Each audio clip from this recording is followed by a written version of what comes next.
Ring lock scaffolding নিয়ে বানানো আগের দুইটা ভিডিওতে যে টাইপ রিং লক স্ক্যাফোল্ডিং নিয়ে কথা বলছিলাম ওইগুলা কিন্তু স্ট্যান্ডার্ড রিং লক স্ক্যাফোল্ডিং ছিল না। ভিডিওর ডেসক্রিপশন বক্সে লিংক দেওয়া আছে, চাইলে দেখে নিতে পারেন।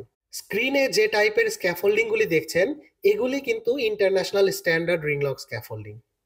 এই স্ক্যাফোল্ডিং এর ভার্টিক্যাল মেম্বার, যেটাকে স্ট্যান্ডার্ডও বলা হয়, এই স্ট্যান্ডার্ডের সাথে এরকম কিছু রিং থাকে।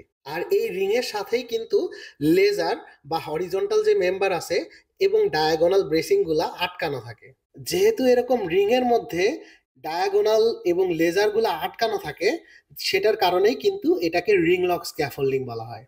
আমি পার্সোনালি এই ধরনের রিং লক স্ক্যাফোল্ডিং বা কাপলক স্ক্যাফোল্ডিং অনেক পছন্দ করি। এই ধরনের রিং লক বা কাপলক স্ক্যাফোল্ডিং এর হাইট কিন্তু অ্যাডজাস্ট করা যায়।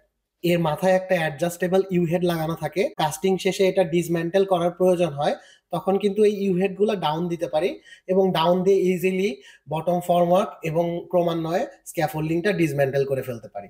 এই স্ক্যাফোল্ডিং গুলা কিন্তু বারবার রিইউজ করা যায়। এই স্ট্রাকচারে কাজ শেষ হয়ে গেলে খুলে কিন্তু রিপিটেডলি আরেকটা স্ট্রাকচারে দ্যাট মিনস অনেকবার ইউজ করা যায়। এবং পছন্দ করার আরো একটা প্রধান কারণ হচ্ছে এটাতে ক্রেন আওয়ার অনেক কম লাগে।